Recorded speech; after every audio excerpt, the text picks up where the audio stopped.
Hi friends, எல்லாரும் எப்படி இருக்கீங்க? இன்றைக்கி வந்து ஒரு சூப்பரான மினி விலாகோட வந்திருக்கேன். ஸோ ஸ்கூல் பார்த்தீங்கன்னா வந்து ஓப்பன் ஆகிடுச்சு இல்லையா? மார்னிங் வந்து பயங்கர பிஸியாக வந்து எல்லாருக்கும் வீட்டில் போயிட்டுருக்கோம்.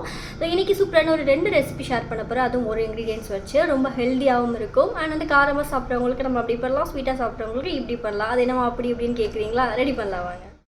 ராகி சேமியா வந்து எடுத்திருக்கேன். இதை வந்து நம்ம கரெக்டாக 3 நிமிஷம் வந்து ஊற வைக்கணும். ஸோ கொஞ்சம் டைம் எக்ஸ்ட்ரா ஆகிட்டாலும் பார்த்திங்கன்னா குழஞ்சிரும். அதுக்கப்புறம் அதை எடுத்துகிட்டு நல்லா ஃபில்ட்ரு பண்ணிவிட்டு சரியாக 5 மினிட்ஸ் வந்து நம்ம அதை குக் பண்ண போகிறோம். நல்லா வந்து வெந்திருக்கும். அதுக்கப்புறம் சூடு ஆறுனதும் நம்ம எடுத்து உதிரியாக எடுத்து வச்சுட்டு அதுக்கப்புறம் இதில் உப்புமா மாதிரியும் பண்ணலாம். நான் சொன்ன மாதிரி தேங்காய் அண்ட் நாட்டு சக்கரை, நெய் 3 எடுத்து வச்சுருக்கேன். கொஞ்சம் சால்ட் ஆட் பண்ணி நம்ம ஸ்வீட்டாக கூட சாப்பிட்லாம். ரொம்ப நல்லாயிருக்கும்.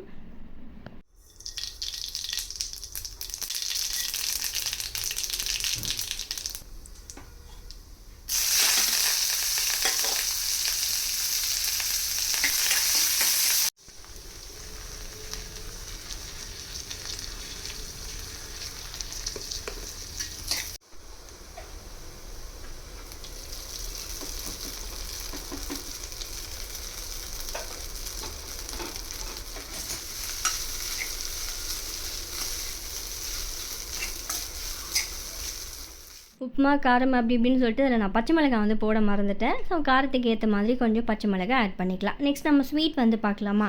உதிரியாக எடுத்து வச்சுருக்கேன். அதில் கொஞ்சமாக சால்ட் முதல்ல ஆட் பண்ணிக்கலாம். சால்ட்டை சேர்த்து தான் அந்த டேஸ்ட் நமக்கு கிடைக்கும். அண்ட் ஃப்ரெஷ்ஷாக துருவினா தேங்காயும் ஆட் பண்ணிக்கலாம்.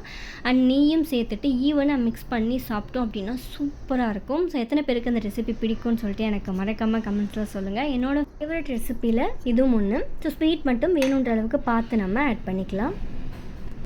மார்னிங் நம்மளோட பிரேக்ஃபாஸ்ட்டில் ராகி எடுத்துக்கிறது ரொம்ப நல்லது. ஸோ நெக்ஸ்ட் டைம் கடைக்கு போனீங்கன்னா இந்த மாதிரி ராகி சேமியா நிறைய வாங்கி வச்சுக்கோங்க. ஆஹா, நெய் டேஸ்ட்டோடு பார்த்தீங்கன்னா அவ்வளோ சூப்பராக இருக்குது.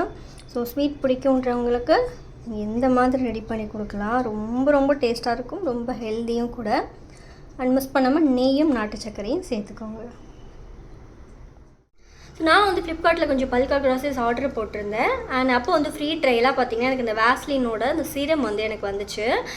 நான் கொஞ்சம் ஒரு 6-7 தடவை யூஸ் பண்ணி பார்த்துட்டேன். ரொம்ப நல்லாயிருக்கு. ஏன்னா நான் இது வரைக்கும் நான் ட்ரை பண்ணது இல்லை. ஸோ எனக்கு அதிசயமாக பார்த்தீங்கன்னா ஃப்ரீ ட்ரையலில் ஜஸ்ட்டு நமக்கு எப்போதுமே கொடுப்பாங்க இல்லையா, பல்க் ஏதாவது ஆர்டர் பண்ணோம் அப்படின்னா ஏதாவது ஒரு ஃப்ரீ ட்ரையல் வந்து ஸ்கின் கேர் ப்ராடக்ட் ஏதாவது கொடுப்பாங்க. ஸோ அப்படி வந்து ஒரு ப்ராடக்ட் தான். சூப்பராக இருக்குது. ஸோ இதற்கு நீங்கள் என்னதான் ட்ரை பண்ணியிருக்கீங்கன்னா கமெண்ட்ஸில் எப்படி இருக்குன்னு சொல்லுங்கள். நம்ம யூஸ் பண்ணுற கொஞ்ச நாள்லேயே நல்ல ரிசல்ட் வேணும் அப்படின்னா தாராளமாக இந்த சீரம் ட்ரை பண்ணி பாருங்கள். ரொம்ப நல்லாயிருக்கு. இதோட லிங்க் கூட நான் மேலே இருந்துச்சு அப்படின்னா பின் பண்ணி விடுறேன். ஸோ நானும் ஆர்டர் போட்டிருக்கேன். நீங்கள் யாராவது இந்த மாதிரி புதுசாக ஸ்கின் கேர் ட்ரை பண்ணிங்கன்னா பெஸ்ட்டு சீரம் கீழே எனக்கு கமெண்ட் பண்ணுங்கள். மறக்காமல் நம்ம சேனலை ஃபாலோ பண்ணிக்கோங்க. பாய்.